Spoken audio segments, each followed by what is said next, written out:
Buenos días, mi nombre es Luis Fernando González Rosso y hoy les voy a hablar un poco sobre materiales compuestos, específicamente sobre compuestos laminados. La palabra compuesto significa de una forma general heterogéneo, artificial o a nivel técnico formado por la mezcla de dos o más sustancias. Para el mejor entendimiento de este tema, voy a explicar unos conceptos preliminares. Un material compuesto es un material formado por diversos componentes, exhibiendo múltiples y diferentes dominios de fase y por lo menos uno de los dominios de fase es un dominio de fase sólido. Por dominio de fase se entiende una región material con composición química y estado físico uniforme. Un dominio de fase continuo consiste en un único dominio de esta fase en una mezcla heterogénea a través de la cual podemos definir un camino continuo que une todas las zonas fronterizas de los restantes dominios de las fases presentes. El dominio de fase continuo es comúnmente llamado, en el contexto del material compuesto, matriz. A veces es considerada una fase adicional denominada interfase entre la fase continua y la discontinua, también denominada refuerzo. En esta imagen se puede observar la fase continua y dos fases más con su respectiva interfase. Los materiales estructurales se dividen básicamente en cuatro categorías, que son metales, polímeros, cerámicos y compuestos. Estos últimos se generan con la combinación de uno, dos o más materiales de los mencionados anteriormente, con el fin de mejorar las propiedades que tendrían dichos materiales utilizados de manera aislada. Los materiales compuestos presentan buena rigidez, resistencia a la corrosión, bajo peso, buenas propiedades térmicas, mayor vida útil, etc. Esto hace que sea empleado en la industria automotriz en chasis de vehículos de altas prestaciones. También tiene mucho uso en la industria aeroespacial para aviones militares y civiles y muchas más aplicaciones. En la industria deportiva, los materiales compuestos son ampliamente empleados en tenis, golf, componentes para bicicletas y deportes de alto rendimiento. Generalmente los compuestos están hechos de dos materiales, la estructura llamada fibra y la base que se conoce como matriz. La fibra es el elemento que mejora las características mecánicas del compuesto como es la resistencia, la rigidez, disminución de peso, entre otras propiedades. Las fibras pueden ser cortas, generalmente inyectadas durante el moldeado, o bien pueden ser largas con la longitud definida de acuerdo a la fabricación. También pueden ser continuas o discontinuas, unidireccionales o bidireccionales, trenzadas o con distribución aleatoria. Entre las fibras más comunes se encuentran las de grafito carbono, boro, vidrio y Kevlar. Mientras que la matriz es la responsable de transferir las solicitaciones mecánicas a las fibras, además de protegerlas del ambiente externo. Entre las matrices más usadas destacan las resinas como el poliéster y el epoxi, las minerales como son el carbono y las metálicas como son las aleaciones de aluminio. Los materiales compuestos se caracterizan en tres tipos. Compuestos con partículas. Estos están formados por partículas pequeñas de un material suspendido en una matriz de otro material. Compuestos fibrosos. Estos consisten en fibra de un material y matriz de otro. La orientación y el número de fibras es la que determina la resistencia mecánica de los compuestos reforzados con fibras. Y por último, compuestos laminados, que son los que vamos a explicar en esta presentación, que son compuestos formados por diferentes capas de materiales, incluyendo los dos primeros tipos de compuestos. Un ejemplo de un material compuesto es el que se observa en la figura 1.30 del libro de Chaula. Se observa como una grieta que comienza a la izquierda se deflecta por las capas viscoplásticas que están entre las láminas de carbonato de calcio. Y en la figura a la derecha vemos un dibujo esquemático del carbonato de calcio en la concha, formando una microestructura de ladrillo mortero en microescala. En la figura 1526 del libro de Chaula se muestra la espectacular mejora de resistencia mecánica gracias a la organización del carbonato de calcio en compuestos laminares. También el incremento de la resistencia para compuestos como la alumina al componerlo con aluminio o el carburo de oro con aluminio. Este último se puede observar cómo se triplica su resistencia. Volviendo al compuesto laminar natural de la concha de Avalon, en la figura 1527 del libro de Chaula se observa una estructura ortorrómbica de carbonato de calcio, la cual está unida por medio de un material orgánico simulando el mortero. Esta estructura laminada de aragonito así es que se le llama a esta forma de carbonato de calcio, con material orgánico es la razón principal de la dureza del avalón. Cuando el avalón se fractura bajo la aplicación de una carga, la grieta resultante seguirá una trayectoria difícil, la cual requiere una energía considerablemente alta para crecer. En la figura inferior izquierda se observa cómo fueron arrancadas las baldosas. Las baldosas se deslizan unas con otras y la cola entre ellas proporciona la resistencia. Esta acción de arrancamiento la podemos observar en la figura de la derecha. Existen varios compuestos laminados en el mercado. Un compuesto laminado hecho de dos láminas de vidrio unidas con PVB, que es butiral de polivinilo, es usado como material de vidrio de seguridad transparente en diversas aplicaciones. En la que más la vemos es, por ejemplo, en los parabrisas de los automóviles. Los compuestos bicapa o bimetálicos se utilizan habitualmente como interruptores. También hay algunos compuestos laminados que se fabrican apilando capas alternas de un compuesto polimérico reforzado con fibras y una lámina metálica monolítica. Algunos ejemplos son el arral, que es laminado de aramida y aluminio, que consiste en capas alternas de fibra de aramida epoxi y lámina de aluminio, y el glare, que consiste en capas alternas de fibra de vidrio, epoxi y lámina de aluminio.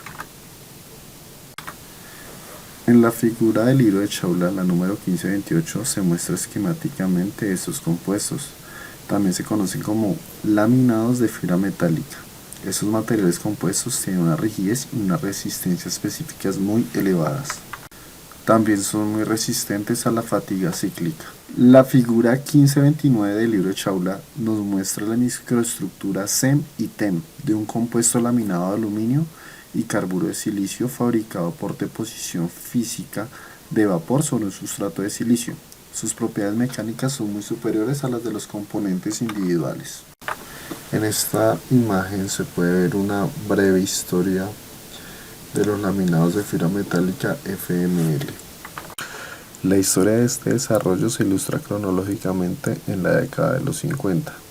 Varios accidentes trágicos causados por fallos de fatiga de metal impulsaron a la industria aeronáutica a desarrollar nuevas estructuras y materiales avanzados para mejorar la resistencia a la fatiga. A partir de las tecnologías fundamentales de unión de metales y polímeros reforzados con fibras, la compañía Fokker, como contratista de la NASA, incrustó fibras en el adhesivo entre las capas de titanio en la década de los 70. La estructura de este material mostró una resistencia a la fatiga mejorada, ya que las fibras incrustadas resistían el inicio de las grietas y su posterior crecimiento. Sobre esta base, en la Universidad Tecnológica de Delft se desarrolló el laminado de aluminio y aramida arral, que es un FML compuesto por heads de aluminio y epoxi reforzados con fibras de aramida, y que se aplicó como material de los paneles de las alas del Fokker F-27 en la década de 1980. Luego, se desarrolló una nueva mejora sustituyendo las fibras de aramida por fibras de vidrio para evitar posibles fallos al utilizar el arral como materiales de fuselaje. En los años 90 se desarrolló en Delft el laminado de aluminio reforzado con fibra de vidrio Glare, que se comercializó en Airbus 380. En la década de los 90 siguieron los desarrollos con varios FML y cambiando muchas fibras de materiales. Por ejemplo, se sustituyeron las fibras de aramida del aral por fibras de carbono y se desarrollaron laminados de aluminio reforzados con carbono llamados Carral. La NASA empezó a desarrollar TIGR, que es un sistema de FML compuesto de titanio y polímero reforzado con fibra de grafito. Desde la década del 2000 se ha utilizado más metales como aceros y aleaciones de magnesio para construir estructuras de FML. Además de la exploración de diversos materiales constitutivos, el desarrollo de tecnología de fabricación avanzadas para producir componentes de FML ha sido un tema de investigación importante en las últimas 2 décadas. Desde la década del 2000, la investigación se ha centrado en la producción de componentes de FML de formas complejas mediante conformado, especialmente mediante tecnologías de conformado de matrices. Después del 2010 se desarrolló el proyecto Leica, el cual fue un proyecto especialmente notable en el que colaboraron varios institutos de investigación industriales y académicos. Desarrollaron tecnologías avanzadas de conformado FML que permitieron la producción de una estructura de paneles de suelo multilateral con un 25% más de reducción de peso en comparación con una estructura totalmente metálica. Este proyecto de 3 años de duración demostró las importantes oportunidades de aligeramiento que presentan los FML y sus avanzadas tecnologías de fabricación en la industria automotriz. Los FML pueden clasificarse por su disposición estructural o por los materiales que los componen. La clasificación más reconocida para los FML se basa en sus materiales constituyentes. En teoría, los materiales constituyentes pueden elegirse libremente. Sin embargo, hay que tener en cuenta muchas restricciones para construir FML fiables, como son las tensiones internas extremas, la corrosión galvánica, etc. Basándose en los constituyentes del material, los FML pueden clasificarse principalmente en metales base y compuestos, cada uno de los cuales consta de una matriz y un refuerzo de fibra. Los FML basados en aluminio son los más comúnmente investigados y desarrollados, ya que el aluminio es el material estructural más extendido en la industria aeronáutica moderna. Varios FML basados en aluminio, como son el Arral y el Glare, se han comercializado como materiales para fuselajes y paneles de alas. Como se ha mencionado en las secciones anteriores, los principales institutos de investigación aeroespacial, como son la NASA, también han investigado los FML basados en titanio. Recientemente se han iniciado estudios sobre los FML de acero y magnesio como posibles soluciones de aligeramiento para la industria automovilística. Ahora pasaremos al análisis mecánico de una lámina. Entonces, para estudiar el comportamiento mecánico de una lámina, que es la estructura básica fundamental de un compuesto laminado, dos hipótesis se deben tener en cuenta. La primera hipótesis es que la lámina es continua y la segunda que el comportamiento de la lámina es lineal y elástico. Micromecánica de una lámina. Esta se usa para estimar las propiedades mecánicas de los materiales compuestos a partir de las propiedades conocidas de la fibra y de la matriz. El estudio de las interacciones microscópicas entre los elementos constituyentes de una lámina también se denomina micromecánica. Lo usamos para hallar las constantes ingenieriles del material compuesto y se basa en las siguientes hipótesis. 1. Unión perfecta entre la fibra y la matriz. 2. Las fibras son paralelas y uniformemente distribuidas en la matriz. 3. La matriz está libre de tensiones residuales. 4. Tanto la matriz como la fibra son isótropas y obedecen a la ley de Hooke. Y 5. Las cargas son paralelas o transversales a la dirección de las fibras. La técnica más sencilla de homogeneización es la ley de las mezclas. Este tipo de método sugiere la existencia de un elemento de volumen representativo RVE por sus siglas en inglés. Si la dispersión de la fibra es estadísticamente homogénea en un RVE, también lo será para el compuesto. Ley de las mezclas. La ley de las mezclas fue propuesta por Voigt en 1889 y es la técnica más simple de homogeneización que hay, la cual se puede aplicar en un material compuesto. Entonces consideremos un elemento de volumen V constituido por fibras y una matriz y cuyo volumen viene dado por V igual al volumen de la fibra más el volumen de la matriz, donde los subíndices F y M representan, como dije anteriormente, la fibra y la matriz. De forma análoga, la masa del elemento viene dada por M, que es igual a la masa de la fibra más la masa de la matriz.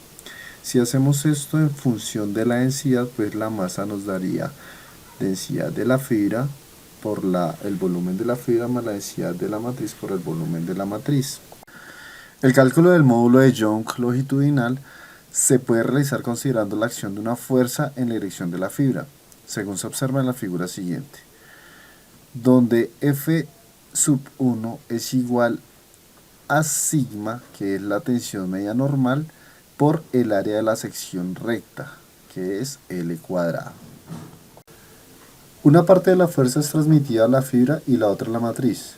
sean el área de la fibra y el área de la matriz las áreas de las secciones rectas de la fibra, y de la matriz podemos escribir lo siguiente, que el esfuerzo por el área es igual al esfuerzo sobre la fibra 1 por el área de la fibra más el esfuerzo sobre la matriz 1 por el área de la matriz.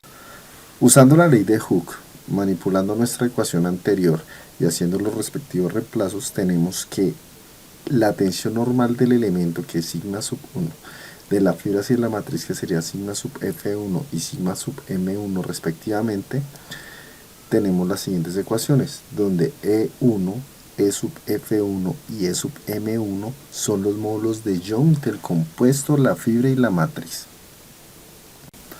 De estas ecuaciones tenemos el módulo de elasticidad longitudinal de la fibra, el módulo de elasticidad longitudinal de la matriz, el coeficiente de Poisson de la fibra, el coeficiente de Poisson de la matriz, la fracción de volumen de fibras, la fracción de volumen de matriz y los módulos de elasticidad transversal, que están dados por la expresión G sub F y G sub M, los cuales representan el módulo de elasticidad transversal de la fibra y de la matriz respectivamente. El término comportamiento macromecánico se refiere a cuando son consideradas las propiedades mecánicas promedio. Como se puede ver en la siguiente figura, una capa unidireccional se trata como un material homogéneo y ortrópico. Se apilan varias láminas de este tipo en un orden apropiado, siguiendo la teoría de la placa laminada o de la cáscara para formar el material compuesto. Una restricción básica de la teoría es asumir el comportamiento lineal elástico para los materiales tratados. El modelo lineal de comportamiento para una deformación infinitesimal fue introducido por Cauchy en 1828, siendo denominada la ley de Hooke generalizada. Y esta es lo siguiente, donde C sub IJKL es el tensor de constantes elásticas del material. Esta ecuación, cuando se escribe de forma expandida, tendrá 81 constantes elásticas. Es una práctica general utilizar la notación matricial contraída para escribir las tensiones, deformaciones y constantes elásticas, quedando de la siguiente manera. Sabiendo que S sub Mn es la matriz de conformidad, que a su vez es la inversa de la matriz de rigidez, y asumiendo que se trabajará con materiales isótropos donde las propiedades elásticas son independientes de la dirección, solo dos constantes son independientes. Así pues, la matriz se reduce como se ve en la imagen. Solo C11 y C12 o S11 y S12 cuando se usa la inversa son las constantes independientes para un material isótropo. Por último, el módulo de Young, el coeficiente de Poisson, el módulo elástico y el módulo de cortante se relacionan con la matriz de conformidad así. Podemos fabricar un material compuesto laminado apilando un número suficiente grande de láminas. La condición de tensión plana implica que los componentes de tensión a través del espesor son cero, de ahí el término tensión plana, o sea que sigma 3, sigma 4 y sigma 5 son cero, y las matrices quedarían reducidas de esta manera, las cuales describen las relaciones tensión-deformación para una lámina isotrópica, por ejemplo, una lámina de aluminio. Sin embargo, una lámina reforzada con fibras no es un material isótropo. Por el contrario, es un material ortrópico, es decir, tiene ejes de simetría mutuamente perpendiculares. Las relaciones se vuelven un poco más complicadas cuando tenemos ortotropía en lugar de isotropía. Podemos reescribir en forma completa la ley de Hooke para una lámina delgada ortrópica con ejes natural y geométrico coincidentes de la siguiente forma o de su forma inversa. Es habitual utilizar el símbolo Q sub IJ en lugar de C sub IJ para el material delgado. Las Q sub IJ se denominan rigideces reducidas. Las relaciones entre Q sub IJ y S sub IJ son las siguientes. De estas matrices vale la pena subrayar que los términos con índices 1,6 y 2,6 son 0 y representan un caso especial de ortotropia, cuando los ejes principales de simetría del material, la dirección de la fibra y la dirección transversal de ella coinciden con las direcciones geométricas. Si no es así, es decir, Si los ejes de simetría del material y los ejes geométricos no coinciden, entonces tenemos el caso más general de ortotropia. En el caso de la ortotropia bidimensional, tenemos una matriz constante elástica totalmente poblada y la relación extensión-deformación que se convierten en donde la matriz Q y J gorrito se denomina matriz de rigidez reducida transformada porque se obtiene transformando Q y J especialmente ortrópica en Q y J gorrito generalmente ortrópica. Los subíndices X y Y representan los ejes geométricos X y Y, y el subíndice S se refiere a las componentes de cizalladura en el plano. Esta fue la bibliografía que usé para realizar esta presentación. Muchas gracias.